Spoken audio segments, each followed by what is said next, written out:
Amados, amadas, Jesus não apresenta o matrimônio como um peso impossível, mas devolve o amor humano ao projeto original de Deus, uma aliança de entrega, fidelidade e comunhão. Meus irmãos e minhas irmãs, no Evangelho de hoje, alguns fariseus aproximam-se de Jesus com uma pergunta sobre o divórcio.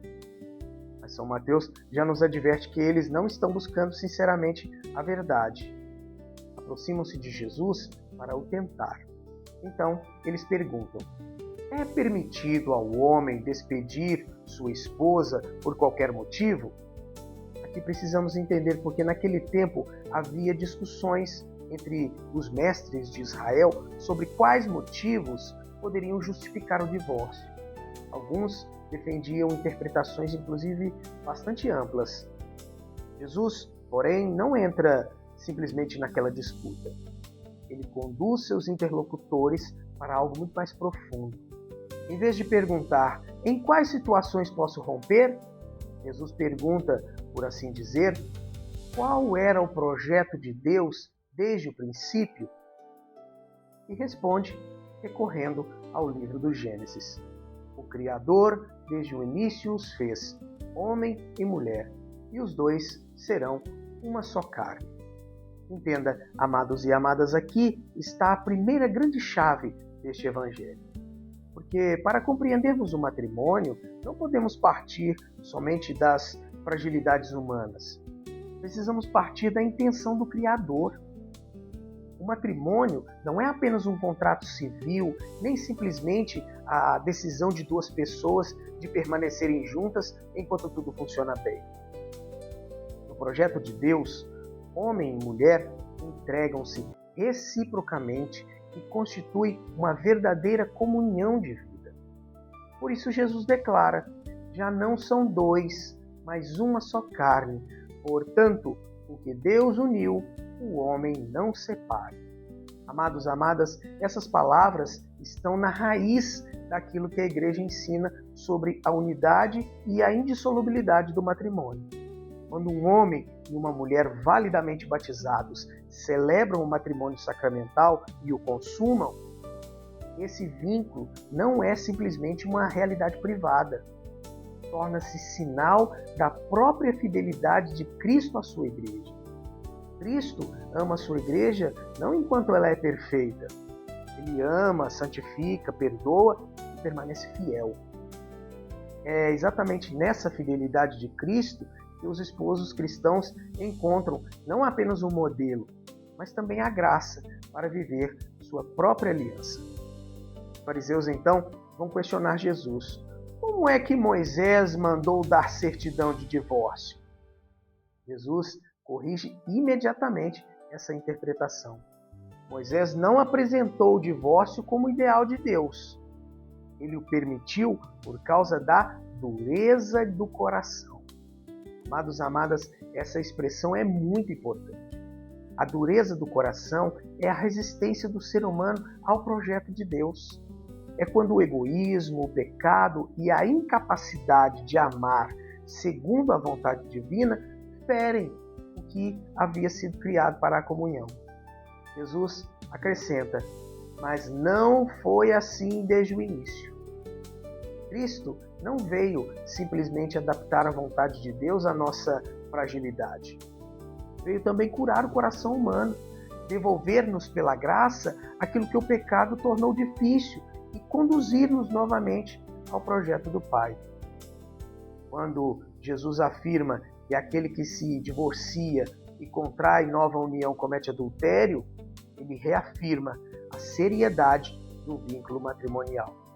A expressão "a não ser em caso de união ilegítima", entenda, não deve ser compreendida como uma autorização geral para o divórcio. Na compreensão católica, ela se refere a situações em que aquilo que parecia casamento não corresponde de fato a uma união matrimonial válida. É por isso que a Igreja vai distinguir divórcio civil de declaração de nulidade. Entenda, a nulidade não desfaz um casamento válido, mas sim reconhece, após o devido discernimento, que algum elemento essencial necessário para a existência do vínculo matrimonial estava ausente desde o princípio. Ao ouvir a exigência apresentada por Jesus, os discípulos então reagem. Se a situação do homem com a mulher é assim, não vale a pena casar-se. A reação deles, amados e amadas, mostra como a palavra de Cristo era exigente também para aquela cultura. Mas Jesus não recua. Ao contrário, mostra que tanto o matrimônio quanto a renúncia ao matrimônio por causa do reino são vocações.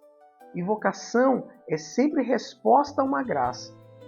Por isso, fala daqueles que renunciam ao matrimônio por causa do reino dos céus. Aqui encontramos então o fundamento evangélico da escolha pelo celibato e pela virgindade consagrada. Jesus não coloca matrimônio e celibato um contra o outro. Ambos apontam para o mesmo reino. O matrimônio anuncia o amor fiel e fecundo de Deus por seu povo. A virgindade e o celibato, pelo reino, recordam que nossa realidade definitiva não se encontra nesta vida, mas na comunhão eterna com Deus. São caminhos diferentes, sim, mas ambos exigem entrega. Aqui encontramos então uma grande promessa de Deus para nós hoje. Deus não apenas chama o homem e a mulher à fidelidade, Ele oferece a graça necessária para viver aquilo que pede. O projeto cristão para o amor é exigente, mas não é simplesmente uma meta alcançada pela força humana. Cristo sustenta aqueles que se entregam verdadeiramente a Ele.